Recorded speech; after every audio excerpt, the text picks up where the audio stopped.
The courtroom was louder than I expected, not with voices, but with breathing. Heavy, uneven breaths. Chairs scraping.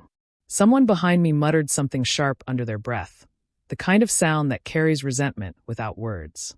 The judge finished reading the decision and folded her hands. "That concludes this matter," she said. My family didn't look at me.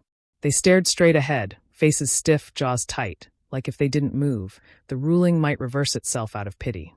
I sat still, quiet, watching, because I already knew how this would land. My aunt was the first to stand. She didn't hug anyone.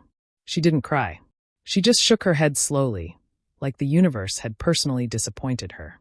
"This is unbelievable," she whispered, loud enough for me to hear. "After everything we sacrificed." Sacrificed. My cousin leaned toward her. "She planned this. You know she did." I didn't turn around. I didn't need to. I'd heard versions of that sentence my entire life. What none of them noticed, what they couldn't see from where they sat, was the way my lawyer gently closed her folder and slid it into her bag with a calm smile. Or the way the opposing counsel avoided my eyes entirely. Or the fact that I wasn't holding my breath anymore. They didn't know what I had already done. Outside the courthouse, the air felt sharp, like it had teeth. My family gathered in a tight circle near the steps, voices overlapping, outrage bouncing from one person to the next like a ball no one wanted to catch. "This isn't over." She manipulated the process. "He would never have wanted this." He. The name hovered unspoken, heavy between us. I walked past them. Not quickly. Not defiantly. Just deliberately. "Are you really not going to say anything?" my uncle called after me. I stopped, turned just enough to meet his eyes. "There's nothing to say," I replied. That seemed to make it worse. They wanted tears. Anger. An explanation they could dismantle. Instead, I gave them absence. In my car, I sat for a moment with my hands on the steering wheel, letting the noise fade. The judgment had been clear. The business assets were to be liquidated. The partnership dissolved. No successor named. To them, it was a loss. To me, it was space. What I didn't realize then, what took me years to understand, was that endings terrify people who've never imagined starting over without permission. My phone buzzed. A message from my cousin. "Cousin, you happy now?" I stared at it for a long moment. Then I set the phone face down and started the engine. I didn't go home. Instead, I drove across town, past streets I knew too well, until I pulled into a cracked parking lot with a faded sign hanging crooked above the door. The old office. Our old office. The place my father built from nothing. The place my family fought over like it was a crown instead of a responsibility. The windows were dusty. The door locked. But the key still fit. When I stepped inside, the smell hit me first. Paper, old carpet, faint traces of coffee soaked into walls that had heard too many arguments. Sunlight streamed through the blinds, striping the floor in uneven lines. I stood there quietly, listening. What I didn't realize then, I whispered to the empty room, was how much silence I'd needed. I walked through the space slowly. The conference room where decisions had been made about me, never with me. The back office where files disappeared. The desk that had once belonged to my father, cleared now bare. I set my bag down, pulled out a folder. Inside was a single document. Articles of incorporation. Stamped. Filed. Approved. At the top of the page was a name none of them had seen yet. My new company. Same walls. Same address. Different authority. I taped the document to the glass wall facing the entrance. Stepped back and smiled, not with satisfaction but certainty. Because while they were busy fuming over what they'd lost, I was standing inside what I'd reclaimed. As I locked the door behind me, my phone buzzed again. This time, it was a voicemail. My aunt's voice, tight, furious. "You think this is over?" she snapped. "You don't get to erase us." I looked back at the office one last time and wondered what would happen when they realized I hadn't erased anything at all. I'd simply signed my own name over the door. They always said I was patient, as if patience were something passive. Something that happened to you while other people decided your fate. Growing up, I learned early that my role in the family was to wait. Wait for my turn to speak. Wait for approval. Wait for things to settle down. When my father brought me into the business years ago, it wasn't as an equal. It was as a placeholder. A helpful extra set of hands. Someone to take notes, organize files, smooth tensions. "You're good at details," my uncle used to say. "Leave the big picture to us." I watched. I listened. I remembered. What I didn't realize then was that they were training me without knowing it, teaching me where power actually lived, who feared what, and how quickly confidence turned into carelessness when no one thought they were being observed. I was there when vendors were pressured quietly, when handshake deals replaced paperwork, when decisions were made in hallways and denied in meetings. And every time I asked a question that made them uncomfortable, I was told the same thing. Now's not the time. So I waited. When the lawsuit started, triggered by old promises and unpaid obligations, the family closed ranks. Meetings happened without me. Documents appeared already signed. They told me it was protection. You don't need to be stressed, my aunt said. We'll handle it. But I noticed something. They only handled things when it benefited them. When it didn't, the responsibility drifted toward me, quietly, without discussion. Tasks no one wanted. Dead ends. Conversations that required patience instead of authority. I didn't complain. I prepared. At night, I read contracts they'd skimmed. I researched incorporation laws. I learned the difference between ownership and access. What I didn't realize then was how dangerous it is for people to underestimate someone who's not in a hurry. The first sign they were watching me came a week after the judgment. I returned to the old office early one morning, a contractor waiting behind me. He carried a ladder and a clipboard. We hadn't even unlocked the door when a car screeched to a stop behind us. My cousin stepped out, sunglasses on, phone already raised. "What are you doing here?" she demanded. I smiled politely. "Opening my office. This place doesn't belong to you." "Not anymore," I said calmly. "It belongs to my company." She scoffed. "You can't just." "I already did." Her phone lowered slowly. "What company?" she asked. I handed her a business card.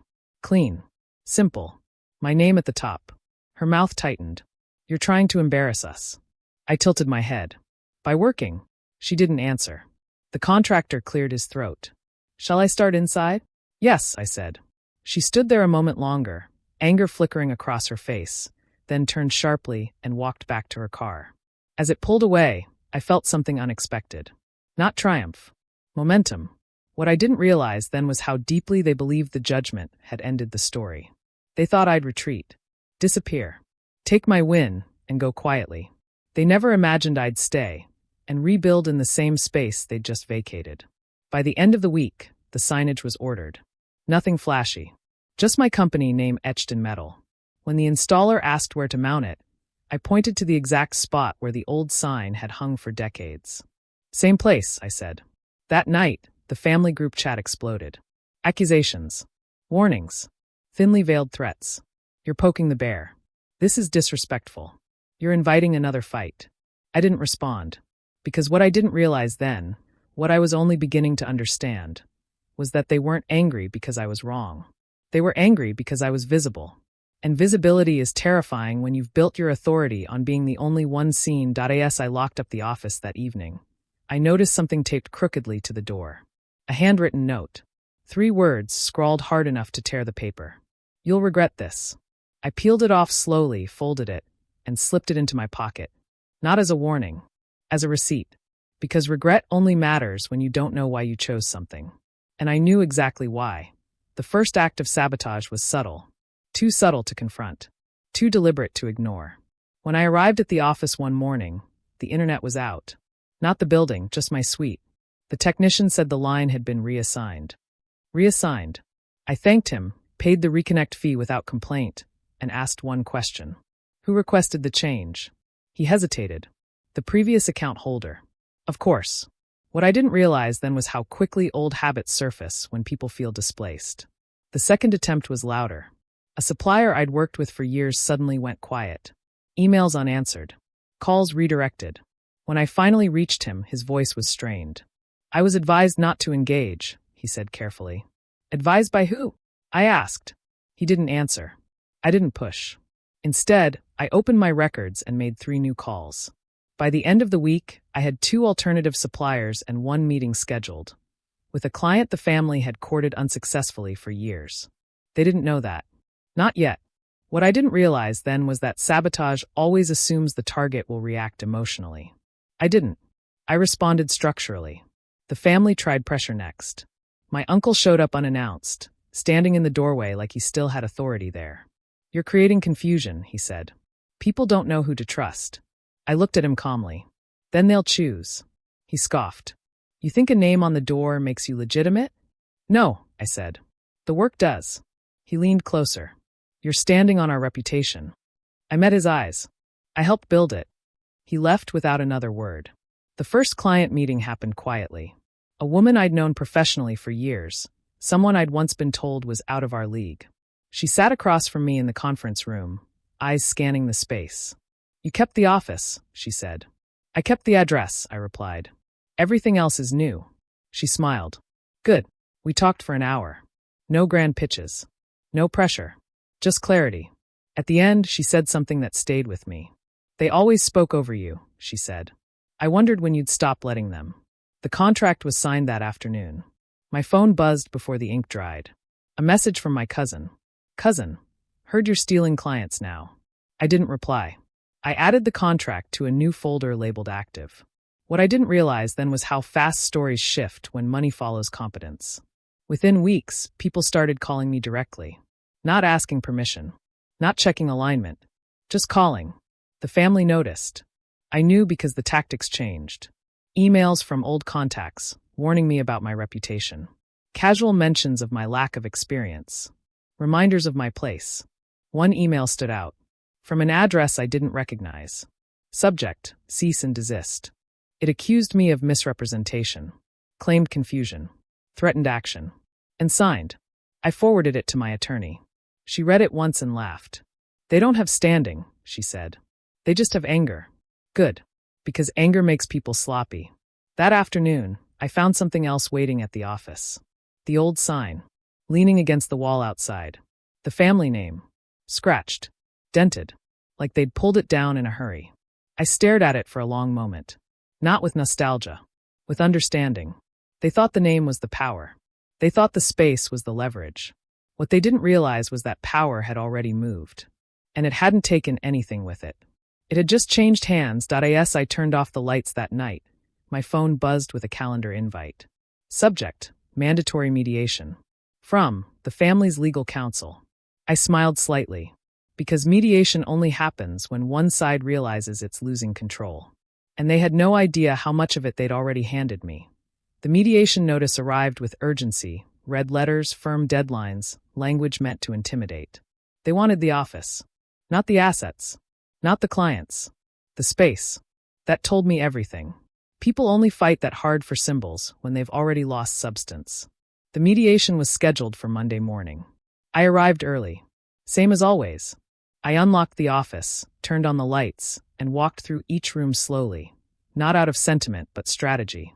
The conference table gleamed. The walls were clean. The new sign was visible through the glass, crisp and unmistakable. My company name. No confusion. The mediator was a retired judge, calm, careful, used to families who mistook familiarity for entitlement. My family arrived together. United. At least in appearance. My aunt sat at the head of the table, like she still owned the place. My uncle whispered to their attorney. My cousin stared at her phone, jaw tight. They didn't greet me. The mediator cleared his throat. Let's begin. Their lawyer spoke first. He claimed the office lease had been implicitly tied to the former entity. That my continued presence created confusion in the market. That I was capitalizing on residual goodwill. I listened without interrupting. Then it was my turn. I slid a folder across the table. Inside were documents they hadn't seen yet. The lease transfer. The landlord's consent. The updated zoning certificate. The reissued utilities in my company's name. All dated before the judgment. The mediator adjusted his glasses. These appear to be in order, he said. My aunt stiffened. That's impossible. It's not, I replied calmly. It's preparation. Her lips thinned. This was our father's office, she said. You don't get to erase that. I met her gaze. I didn't erase it, I said. I maintained it. The mediator raised a hand. Sentiment aside. This is about respect, my cousin snapped. You're profiting off our history. I leaned forward slightly. I'm working, I said. In a building with an available lease. Silence followed. Because facts don't care about tone. Their attorney tried again, this time suggesting a buyback. An offer. Quiet money to make me leave. I smiled. No, I said. The mediator blinked. You're not interested in a settlement? I'm already settled, I replied. My uncle scoffed. You'll burn bridges. I nodded. Only the ones that kept me small. That was when the cracks showed. My cousin shifted in her chair. My aunt glanced at my uncle, annoyed. Their lawyer leaned back, rubbing his temple. They hadn't expected refusal. They'd expected fear. What I didn't realize then was how deeply they believed I'd want approval more than autonomy. The mediator ended the session early. There's no basis to compel relocation, he said, unless new evidence emerges. It didn't. The family left in silence. Outside, my aunt turned back to me. This isn't over, she said. You think people won't notice? I smiled softly. They already have. That afternoon, a delivery arrived. A framed certificate. My company's official registration. I hung it in the reception area where the old mission statement had once been. That evening, my phone rang. A number I didn't recognize. This is the landlord, the voice said. Just wanted to say, we're glad you stayed. I thanked him and hung up, because what I didn't realize then was that the office had already chosen. Not them. As I locked up that night, I noticed someone across the street. My cousin. Watching. Not angry. Worried. And for the first time, I wondered, what would happen when the family realized they couldn't force me out, and that the only thing left to fight over was each other? They stopped calling me after mediation. At first, I thought it was strategy, a pause, a regrouping. But days passed, then weeks, and the silence stretched in a way that felt unfamiliar. Not peaceful, unstable, because families like mine don't go quiet when they accept defeat. They go quiet when they're looking for someone else to blame. I found out who it was through a voicemail meant for my cousin, accidentally forwarded to me by an aunt who didn't check the recipient line closely enough. Her voice was sharp, breathless. This wouldn't have happened if you hadn't pushed for that appeal. You said it was safe. You said she'd fold. I didn't listen to the rest. I didn't need to. What I didn't realize then was how quickly unity dissolves once the common enemy stops cooperating. Inside the family, fault lines began to show. My uncle blamed my aunt for overplaying her hand. My cousin blamed their lawyer. The lawyer blamed uncooperative parties. And hovering beneath all of it was the judgment. The one they couldn't undo. The assets they couldn't reclaim. The office they couldn't enter without permission. One afternoon, I arrived to find a process server waiting by my door. For a moment, my heart jumped, not from fear, but habit. Then I saw the name on the paperwork. Not mine. My cousin's. Subpoena. She watched from across the street as the papers were handed over, her face draining of color. I didn't wave. I went inside, because what I didn't realize then was how much the judgment had shifted attention away from me, and onto the things they'd been hiding from each other. Old emails surfaced. Side agreements. Personal guarantees. Decisions made without consensus. The same behaviors they'd once defended as family trust now looked like liabilities. My phone rang late one night. My cousin. Her voice was different.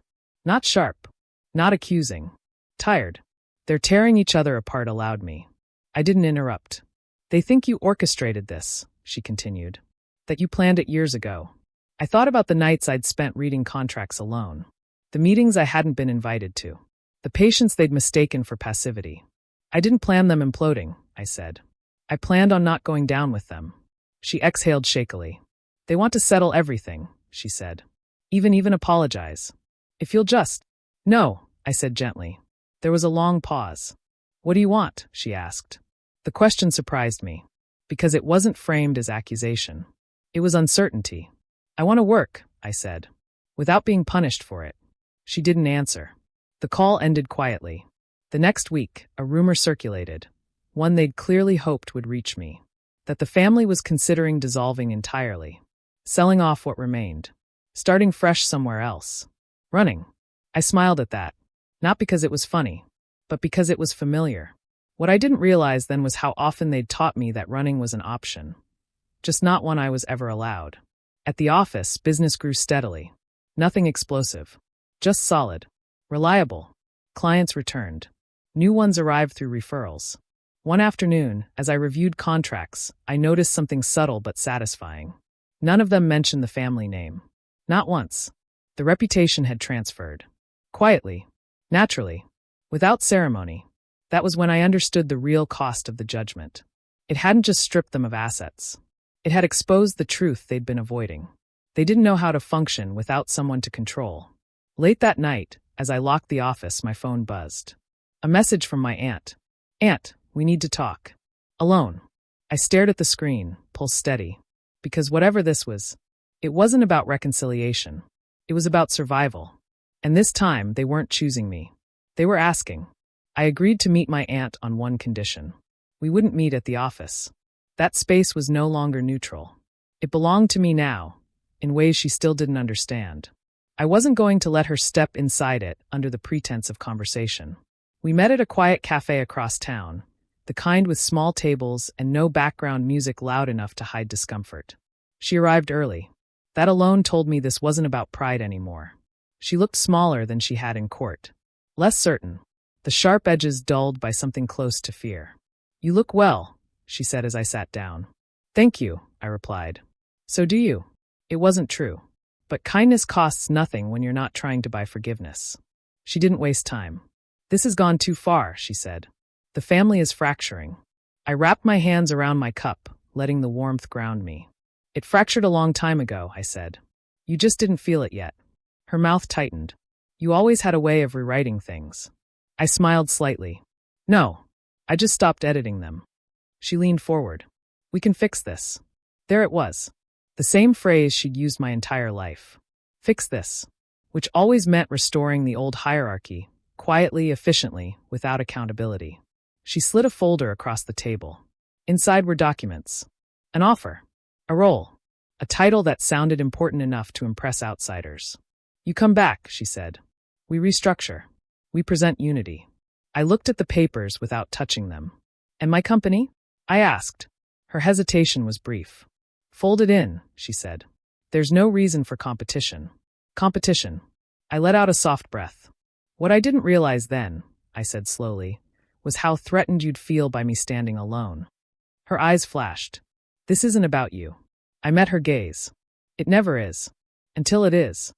She lowered her voice. If you don't take this, they'll blame you for everything. I nodded. They already do. And you're okay with that? I thought about the office. The clients. The quiet competence of days that no longer revolved around permission. Yes, I said. I am. She leaned back, frustration cracking through her composure. You think you've won, she snapped. But you're isolated. I smiled. No _TF asterisk, I'm independent. The words landed harder than I expected. She stared at me for a long moment, searching for something, guilt, doubt, hesitation. She found none. Her voice softened, changing tactics. We need you, she said. You were always the one who kept things running. There it was. The truth she'd never meant to say out loud. I tilted my head. Then you should have treated me like it. Silence stretched between us. Outside, people passed by the window, laughing, living lives untouched by our history. Finally, she gathered the papers and slid them back into her folder. You're making a mistake, she said quietly. I stood. No, I replied. I'm correcting one. As I turned to leave, she said one last thing, almost pleading. You don't have to burn the bridge. I paused. I didn't, I said. I just stopped standing on it alone. I walked out without looking back. That night, I returned to the office later than usual. The lights cast long shadows across the floor, familiar and steady. I sat at my desk and opened a new document. Not a contract. A policy. One sentence at the top. No decisions made without consent. I saved it, because what I didn't realize then was how powerful it feels to write rules that protect you. Instead of excuses that erase you. As I shut down my computer, my phone buzzed. A news alert. Local firm announces dissolution following internal disputes. The name was unmistakable. The families. I stared at the screen, my chest still. And for the first time, I wondered, what would they do now that the structure they hid behind was finally gone? And what would they do when they realized? I wasn't coming back to hold it up. The article didn't mention me. That was the first thing I noticed. No quotes. No speculation. No convenient villain to blame. Just a clean headline and a list of facts. The firm was dissolving. Assets were being sold. Operations were ceasing immediately. I read it twice, then set my phone down. For years, they'd told me visibility was dangerous. That being seen would make me a target. That quiet was safer. What I didn't realize then was how much power there is in building something so solid it doesn't need defense. The office felt different the next morning. Not bigger. Lighter. I unlocked the door and stepped inside, the metal sign on the glass catching the light just right. My company's name stood there, simple, unadorned, undeniable. No family crest. No inherited authority. Just mine. I brewed coffee, reviewed the day's schedule, and got to work. The calls came in throughout the week. Former employees asking if I was hiring. Old clients wondering where to send payments. Even a landlord from a neighboring building asking if I was expanding. I listened. I considered. I chose. That was the difference now. One afternoon, a courier delivered a box addressed to me.